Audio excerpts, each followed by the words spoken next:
sweet, creamy, and bursting with tropical flavor. Let's make this 3-ingredient mango ice cream, no machine needed. Start with 2 ripe mangoes. Peel and chop them into small pieces. Blend the mango pieces into a smooth puree.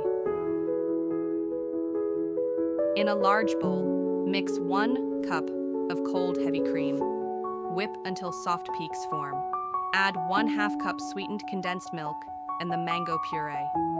Gently fold everything together until creamy and smooth. Don't overmix. Pour the mixture into a container or molds. Cover and freeze for at least 6 hours or overnight. Scoop, serve, and enjoy your homemade mango ice cream. Rich, fresh, and so dreamy. Subscribe for more easy home